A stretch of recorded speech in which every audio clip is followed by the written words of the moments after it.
ya Yesu Kristo rihoraho iminsi yose.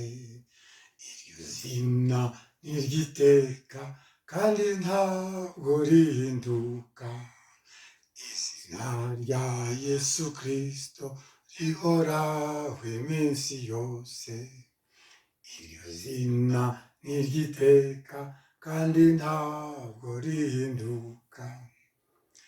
Rikwiriye abantu bose, abasaza n'abasore, rishobora kuyobora umuntu wese ushaka Imana. Rikwiriye abantu bose, abasaza n'abasore, rishobora kuyobora umuntu wese ushaka Imana. Iryo zina ndarikunda, rinezeza mu mutima, no kubw'iryo zina ryiza nanjye nahawe agakiza. Iryo zina ndarikunda, rinezeza mu mutima, no kubw'iryo zina ryiza nanjye nahawe agakiza. Izina ryamamaye mu mpande zose z'isi, rizanira abantu bose ibyiringiro bizima.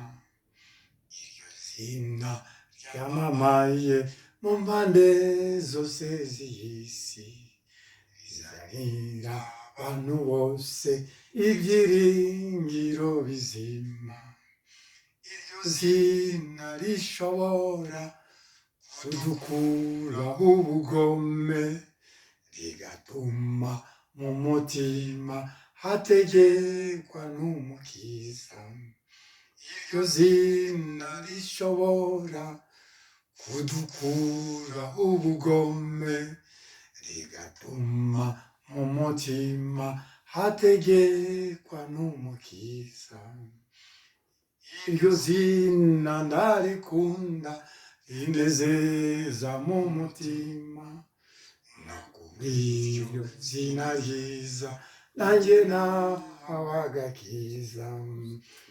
Iryo zina ndarikunda, rinezeza mu mutima, no kubw'iryo zina ryiza nanjye nahawe agakiza.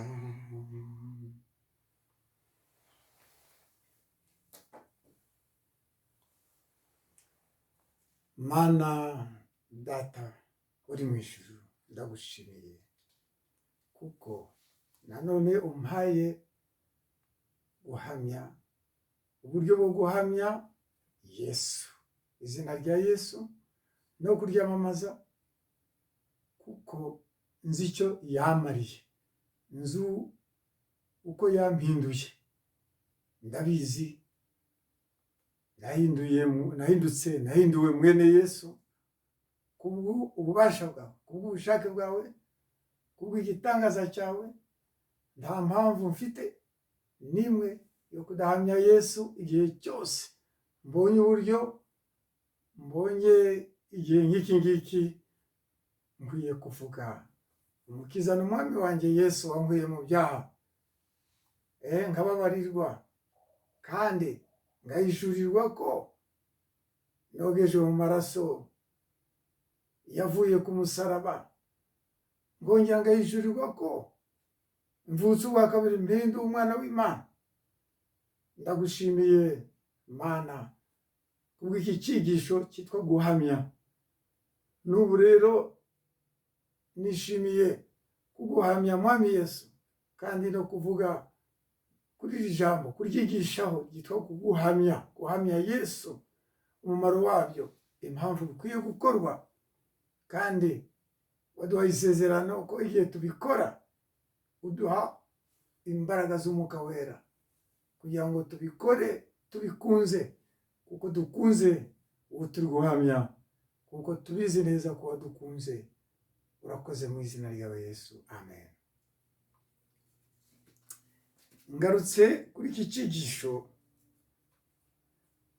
cyitwa guhamya Yesu.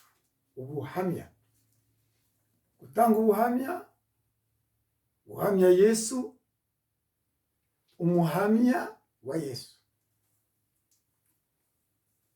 Ubushize nagerageje gusobanura guhamya icyo ari cyo. Mbese ni uguhamya nde? Ni uguhamya iki? Umuhamya aba ahagurukijwe no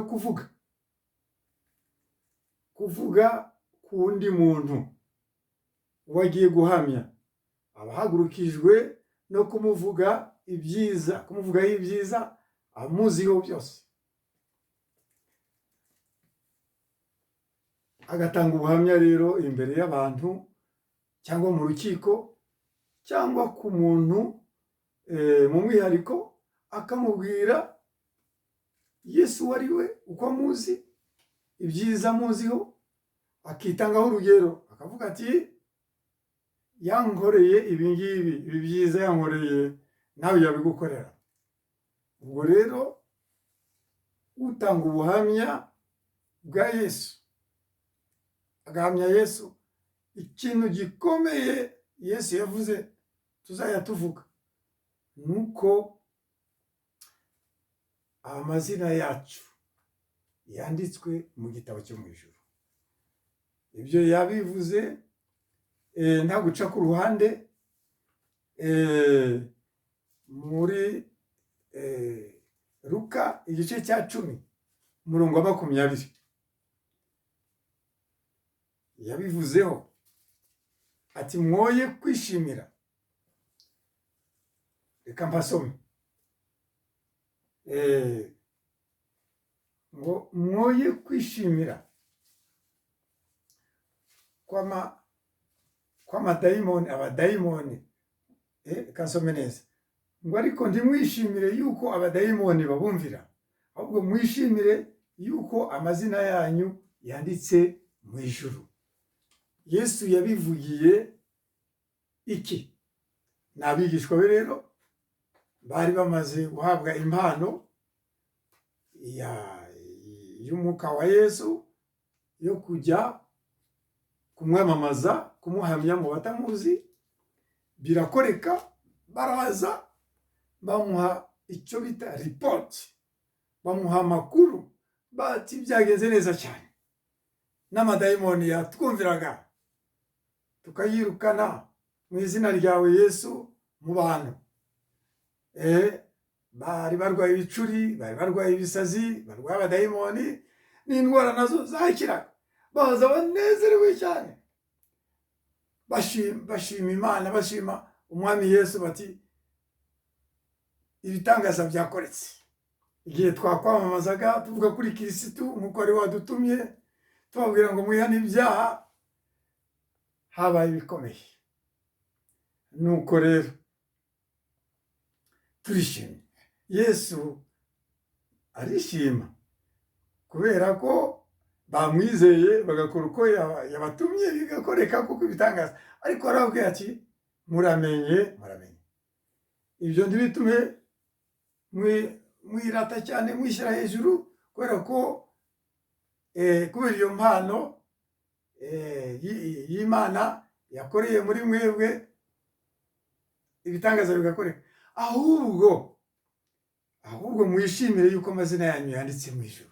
Haleluya! Ni ijambo rikomeye cyane ryo kuvuga ngo mucishe makeya, mworoshye. Ni koko Imana ari kumwe namwe. Nta nubwo, ni nkaho yakambwiye ati nta nubwo ari mwebwe mwabikoraga, mwe mwahamyaga, ariko mu by'ukuri imbaraga z'Imana zikabisohoza. Ahubwo mwebwe hari ikintu cyamaze kubakorwamo mu mitima yanyu, nuko amazina yanyu amaze kwandikwa mu ijuru. Izina ry'umuntu ryandikwa mu ijuru ryari rero. Bari guhamya ibitari byo rero, bari guhamya banezerewe ku bw'impano bahawe, bameze neza cyane. Ariko ati muce bugufiya, mworoshye, mwirate, muhamirize abantu munabyishimiye, munezerewe ko amazina yanyu yanditse mu ijuru. None rero ni cyo kintu gikomeye cyane, kubera ko muri Matayo igice cya 10 umurongo wa 32 haravuga ngo umuntu uzampamya muri iyi si mu bantu, nanjye nzamuhamya kwa data mu ijuru. Haleluya! Urumva rero ntabwo Yesu yahamya mu ijuru umuntu utanditseyo, utanditse mu gitabo. Birasaba rero ko ugiye guhamya ahishurirwa ko izina rye ryamaze kwandikwa. Ryari rero, nk'uko twaganiriye ubushize, umuntu araza akumva ibya Yesu agahitamo ati ni byiza, reka mbe umwigishwa wa Yesu. Icyo gihe rero nibwo haza ijambo ryitwa kwihana ibyaha, nuko umuntu akihana. Nanjye byambayeho ndihana kuko nabisobanukiwe. Ntabwo wakwihana icyo utasobanukiwe. Ni ukuvuga ngo hagomba kubaho ikibwiriza kivuga ku cyaha, kugira ngo umuntu yimenyeho icyaha kandi yibaze ati nakira nte icyaha. Noneho ikindi kibwiriza ni ukuvuga ngo umuntu uri kubwiriza ibya Yesu agenda intambwe ku yindi, akerekana rero impamvu yo kwihana kuri Yesu Kristo, nuko Yesu ababarira. Haleluya! Ibyaha byose by'uburyo bwose umuntu yakoze, kuko amwizeye, kuko yamugannyeho, kuko yamusenze, yamutakambiye, yamupfukamiye. Nuko Yesu ni umunyembabazi, akababarira icyaha cyose cy'uburyo bwose. Nguko uko umwigishwa, kuko umuntu aba yamaze kumwigishwa, aba umunyeshuri, umwarimu, ari kirisitu, noneho icyo kintu kigakorwa cyo guhindurwa imbere, ari cyo Yesu yabwiye Nikodemo mu butumwa bwa Yohana igice cya 3. Yesu yabwiye Nikodemo ati ugomba kuvuka ubwa kabiri. Kugira ngo uzajye mu bwami bw'Imana ugomba kuvuka ubwa kabiri. Biramuyobera Nikodemo ati ibyo ni ibiki? Undi ati ni ukuvuka ubyawe n'umwuka wera. Ni ukuvuga ngo umwuka wa Yesu. Ni ukuvuga ngo tega amatwi ijambo ry'Imana rivuga kuri Yesu. Uko bizakorwa ntubizi, ariko hari ikintu kizakorwa muri wowe, ubuvutse ubwa kabiri imbere, kubera ko wihaniye ibyaha, kubera ko wemeye Yesu ukamwizera ukamukurikira. Nuko hari umenya, hari abantu bamenya ko bavutse igihe bavukiye ubwa kabiri, ariko mu by'ukuri biragoye kumenya igihe wavukiye. Kuko ni Imana ibikora mu muntu imbere, wowe ukabona, ukaza kumva uri kubisobanukirwa ko byakubayeho. Nuko rero nanjye byangendekeye. Ubwo menya, hari umunsi namenye ngo navutse ubwa kabiri. Noneho ikindi cyigisho kikavuga ngo umuntu uvutse ubwa kabiri akora iki? Mu by'ukuri arasenga, agashimira Imana ko yasobanukiwe ko ibyaha bye byabariwe na Yesu, kandi agahishurirwa ngo icya kabiri ni uguhamya Yesu. Umuntu ahamya Yesu yiyerekezaho avuga ati ndahamya Yesu kubera ko hari icyo muziho, yarambabariye ibyaha. Haleluya! Nawe bitangirira rero, umuntu akaba agiye mu murimo w'Imana mu by'ukuri, akivuka mu mwuka, abyawe n'ijambo ry'Imana rivuzwe mu izina rya Yesu Kristo.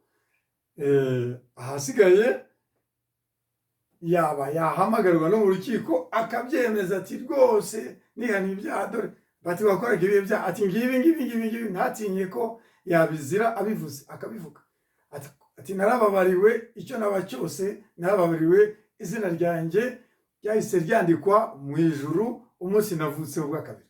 Nguko uko abantu bagira icyo bita gushyira amanga, agatinyuka agashira ubwoba imbere mu rukiko n'imbere y'abantu, kubera ko yagize kwizera, yasobanukiwe. Niyo mpamvu ari guhamya ibintu bikomeye cyane, guhamya ko wavutse ubwa kabiri.